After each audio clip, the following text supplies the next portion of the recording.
Inilah yang kita akan arah ke depan. Satu perekonomian, satu kesemakmuran. Bukan kemakmuran tinggi di satu kota dan rendah di wilayah lain. Bukan kemakmuran tinggi di satu pulau dan lemah di tempat lain. Kita ingin ketimpangan-ketimpangan seperti ini dibereskan untuk semuanya. Apa itu satu kesemakmuran? Satu kemakmuran, satu kesemakmuran. Izinkan saya cerita pengalaman kami di Jakarta. Bapak Ibu sekalian yang tinggal di Jakarta, Jakarta ini terdiri dari berapa kabupaten kota? 6. 5 di daratan, 1 di kepulauan. Saya beri contoh, ada satu pulau yang kalau di peta hanya nampak seperti titik. Di situ disebut sebagai Sang Penjaga Utara. Pulau ini selama sejak kemerdekaan hingga akhir-akhir ini adalah pulau yang jauh di depan dari daratan Jakarta. Lokasi pulaunya lebih dekat ke Sumatera daripada ke dermaga Sunda Kelapa. Lebih dekat ke Sumatera. Tapi dia bagian dari Jakarta. Dan di pulau ini puluhan tahun tanpa listrik, puluhan tahun kesulitan air bersih, puluhan tahun hanya sesekali kapal melintas, namanya Pulau Sebira. Bila kita menyaksikan Jakarta hanya sebagai urusan daratan, maka tempat ini akan terus-menerus dibiarkan. Pendekatan kita adalah Jakarta harus satu kesemakmuran. Apa yang terjadi? Dibangun pulau itu. Dikirimkan pesan kepada semua. 11 pulau yang berada di luar daratan Jakarta, mereka sekarang kini semua menikmati listrik lengkap, air bersih lengkap, akses kesehatan lengkap, akses pendidikan lengkap. Ini adalah komitmen kita bahwa berada dalam sebuah wilayah yang sama, teritori yang sama, kita harus bisa satu kesemakmuran.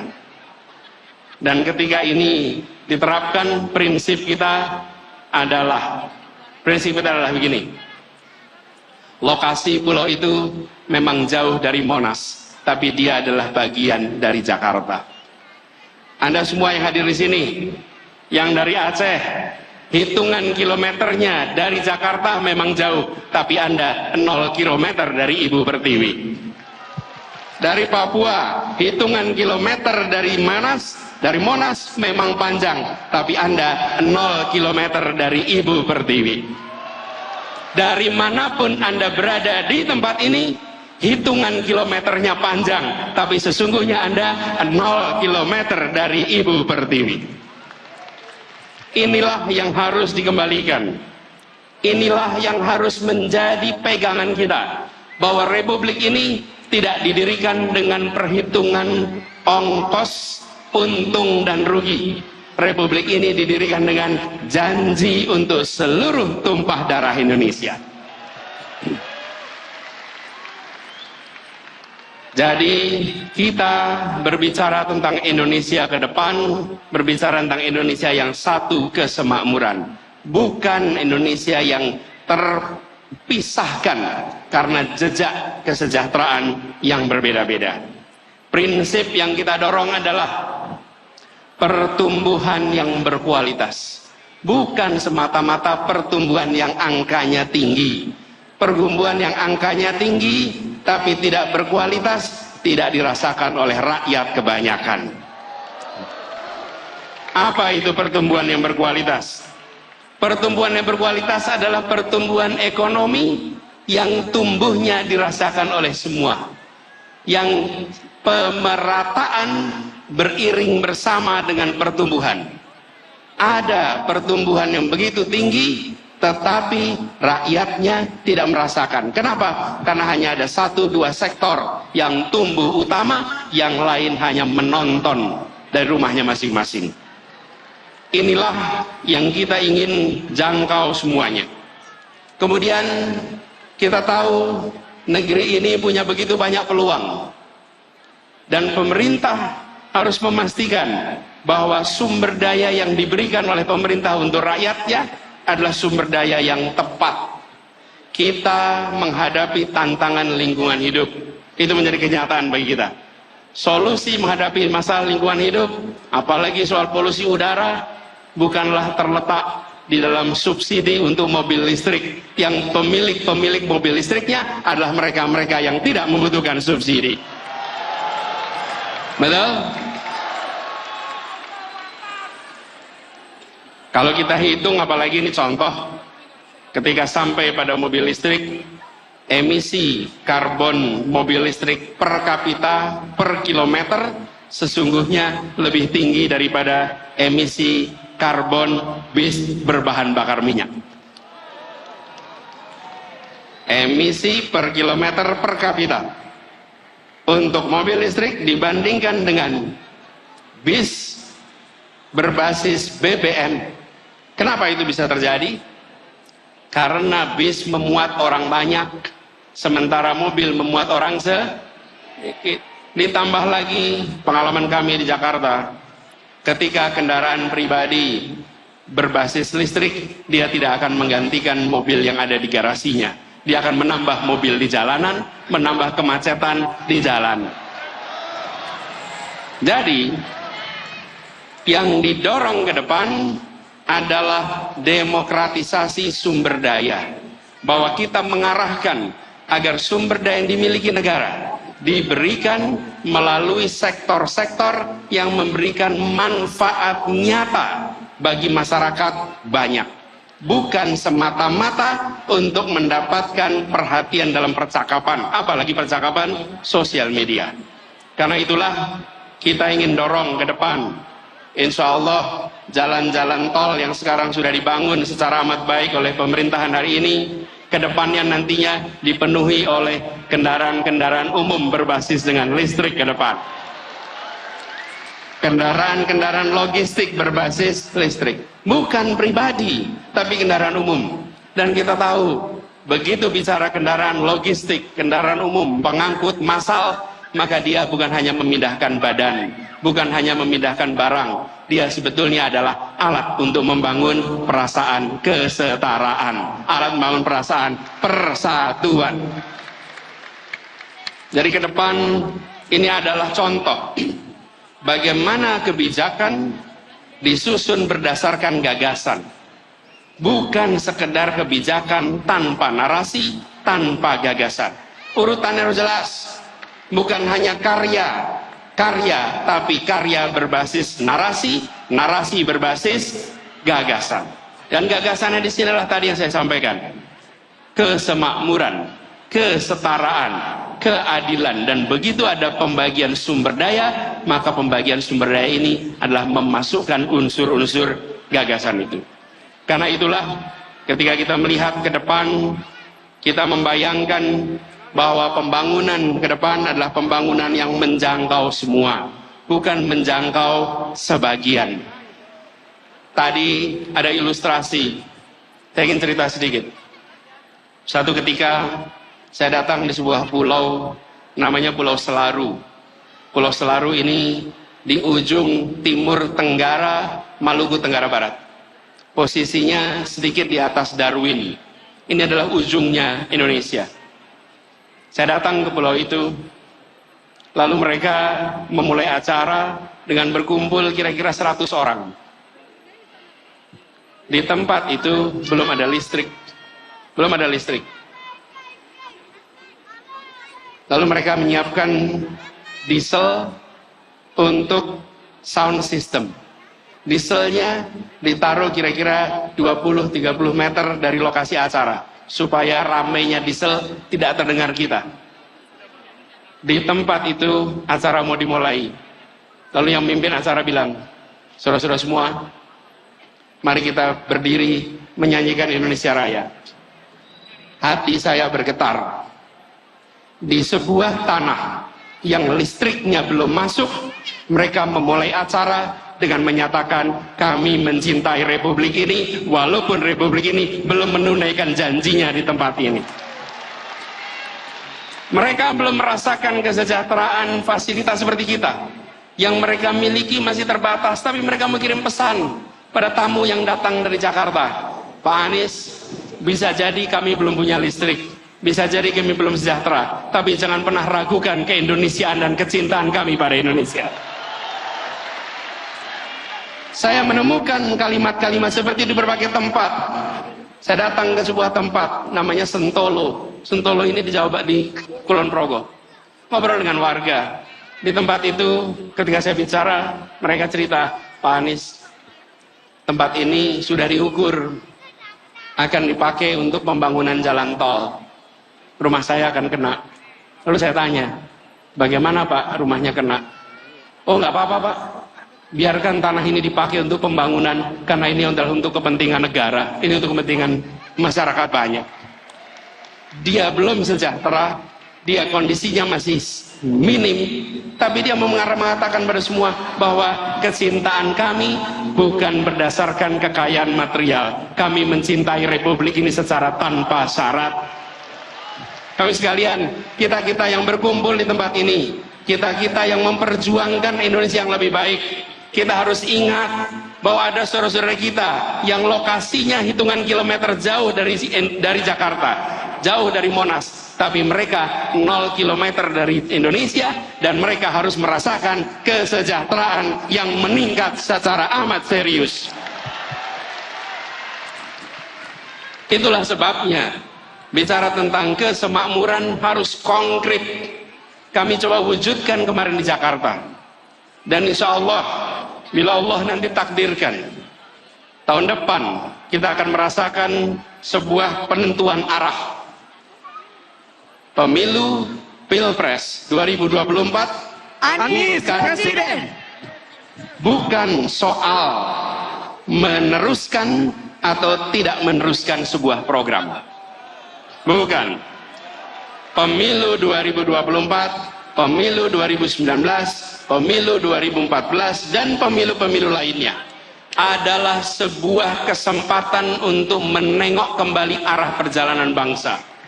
Republik ini didirikan dengan cita-cita, dengan janji menghadirkan keadilan bagi semua. Kita harus ingat, merdeka bukan hanya untuk menggulung kolonialisme, merdeka adalah untuk menggelar keadilan bagi semuanya. Merdeka menggelar kesejahteraan bagi semuanya. Dalam perjalanan ini, setiap 5 tahun sekali kita berhenti. Kita berhenti menengok kembali ke titik asal. Apakah kita masih berada di dalam rute yang benar untuk meraih cita-cita itu? Seperti kalau kita melakukan pengembaraan. Pengembaraan, pecinta alam berjalan memasuki medan alam terbuka, mereka bawa kompas. Tentukan tujuannya, titik awalnya di sini. Setiap 1 jam sekali, setiap 5 kilometer sekali mereka berhenti mengecek apakah kita masih berada di dalam rute yang tepat. Indonesia setiap 5 tahun sekali mengecek apakah kita masih berada di dalam arah yang benar. Itulah sebabnya yang kita hendak lakukan adalah luruskan jalan, hadirkan keadilan.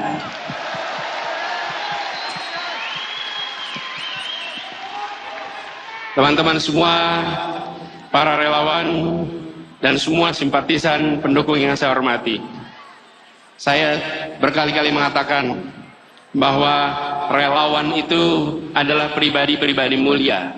Relawan tidak dibayar bukan karena tak bernilai, tapi karena tak ternilai harganya. Perjuangan ke depan, kita ingin meluruskan jalan. Dan meluruskan jalan ini kita berhadapan dengan sebuah kompetisi. Kompetisi gagasan, kompetisi rencana, kompetisi rekam jejak.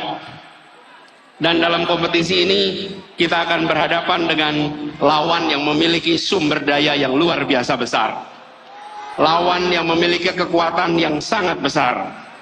Lawan yang bisa mendominasi.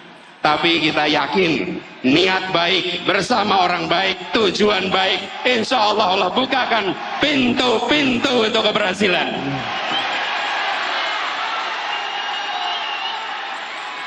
Kita tidak pernah gentar dengan ukuran material. Kita akan tunjukkan kekuatan spiritual yang kita miliki untuk meraih yang dijanjikan Republik ini. Ini bukan tentang satu orang, ini bukan tentang satu partai, ini adalah tentang nasib masa depan bangsa kita dan anak-anak dari bangsa kita. Jaga kemuliaan perjuangan ini, jaga kehormatan perjuangan ini. Kirimkan pesan-pesan yang mempersatukan, kirimkan pesan-pesan yang menunjukkan bahwa kami tidak jual murah idealisme itu, kami junjung tinggi idealisme itu. Tunjukkan bahwa kita punya rekam jejak yang baik, punya rekam gagasan yang baik, punya rekam karya yang baik. Karena kita punya itu semua, kita tidak perlu berbohong, kita tunjukkan kenyataan. Bila rekam jejak kita bermasalah, bila rekam gagasan kita bermasalah, bila rekam karya bermasalah, baru di situ ada kebohongan-kebohongan. Betul?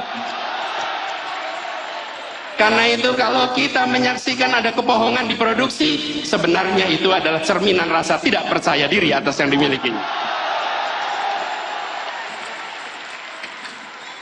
Jadi kita tidak perlu memproduksi kebohongan, tidak perlu memproduksi itu semua. Tunjukkan kenyataan dan biarkan kenyataan memenangkan pertarungan gagasan, memenangkan pertarungan rekam jejak, memenangkan pertarungan karya.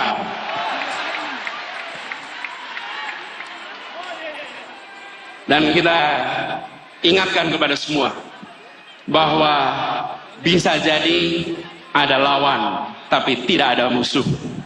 Kita tunjukkan kepada semua bahwa kita saudara sebangsa. Ya, kita berlawanan gagasan, ya, kita berlawanan rekam jejak, tapi kita bukan musuh. Musuh saling menghabisi, lawan saling menguatkan. Lawan debat adalah teman berpikir. Lawan badminton adalah teman olahraga. Lawan voli adalah teman olahraga. Lawan di dalam proses pilpres, lawan di dalam pemilu, mereka adalah teman dalam demokrasi. Dan kita kirimkan pesan kepada semua, ini demokrasi modern. Ini bukan pengaturan negara dengan cara-cara yang non-modern. Di dalam demokrasi modern, saya ingatkan beberapa hari yang lalu, bahwa di dalam proses ini semua tidak ada kekuasaan yang berpindah, tidak ada kekuasaan yang hilang. Kekuasaan itu tetap dan terus berada di tangan rakyat Indonesia. Yang berpindah itu adalah kewenangan untuk melaksanakan kekuasaan rakyat. Dan tiap 5 tahun sekali, rakyat yang memegang kekuasaan menitipkan kewenangan itu secara bergantian. Inilah negara modern, inilah negara demokrasi modern. Karena itu, bila ada yang berpandangan khawatir kehilangan kekuasaan, maka sesungguhnya dia tidak paham prinsip-prinsip dasar demokrasi. Karena kekuasaan itu tidak hilang, kekuasaan itu tidak berpindah. Kekuasaannya ada pada saudara-saudara semua rakyat Indonesia. Kami mengajukan diri, kami mengajukan dengan menyatakan, ini gagasan kami, ini rekam jejak kami, ini karya kami, dan biarkan rakyat tanpa dipengaruhi, tanpa ada tangan negara yang terlibat, negara netral, negara mengambil sikap di atas semuanya, dan percayakan rakyat bahwa rakyat akan menitipkan kewenangan itu pada mereka-mereka yang memiliki rekam jejak yang benar, rekam karya yang benar, dan rekam gagasan yang baik. Kalau negara sampai intervensi, namanya negara sedang melecehkan rakyat Indonesia. Rakyat Indonesia sudah matang, rakyat Indonesia sudah mampu untuk menentukan kepada siapa kewenangan itu dititipkan, tidak perlu ada intervensi-intervensi. Dan kepada seluruh rakyat Indonesia, mari kita jaga. Kekuasaan itu ada pada rakyat, bukan pada yang lain. Jangan jual kekuasaan itu. Jagalah kekuasaan itu sampai nanti di TPS dan sampai nanti penghitungan. Bahwa ini bukan sekedar statistik hitungan. Ini adalah hak saya untuk menentukan masa depan perjalanan bangsa ini. Ini memberikan pesan kepada semua bahwa Indonesia adalah negara demokrasi modern yang dunia boleh menengok, dan kita kirimkan pesan pada semua. Negeri-negeri di luar sana menengok pada kita dengan rasa kagum. Kenapa mereka kagum? Mereka melihat sebuah bangsa yang bahasanya ratusan, yang suku bangsanya ratusan, tapi memiliki kemampuan untuk berbicara dengan bahasa satu, bahasa persatuan, bahasa Indonesia. Lalu ketika mereka berdemokrasi, kita tunjukkan demokrasi dengan sikap yang matang, menunjukkan kematangan luar biasa. Mari kita sama-sama song-song kesempatan perubahan ini dengan membawa gagasan, membawa rekam jejak, sekaligus membuktikan kita semua di sini, pada diri kita, pada anak-anak dari anak-anak kita, bahwa di tahun 2024 ketika Republik ini akan menentukan arah barunya, saya tidak menjadi penonton di rumah yang tak bertanggung jawab. Saya turun tangan langsung ikut menentukan arah perjuangan Republik ini. Biarkan itu menjadi catatan bagi kita semua. Anda semua, kita semua bisa bercerita kepada diri kita, kepada anak-anak dari anak-anak kita, bahwa saya bukan menjadi warga negara yang menonton. Di tahun 2024 saya menentukan arah baru untuk Republik ini. Insya Allah niat baik ini, ikhtiar ini yang dikerjakan bersama dengan orang-orang baik, insya Allah Allah akan bukakan pintu-pintu menuju keberhasilannya. Insya Allah tahun 2024 Anies Presiden. Anies Presiden. tahun 2024 Anies Presiden. Anies Presiden. Anies Presiden. Anies Presiden. Anies Presiden. Anies Presiden. Anies Presiden. Anies Presiden. Insya Allah di tahun 2024 Anies kemenangan akan kita raih bersama.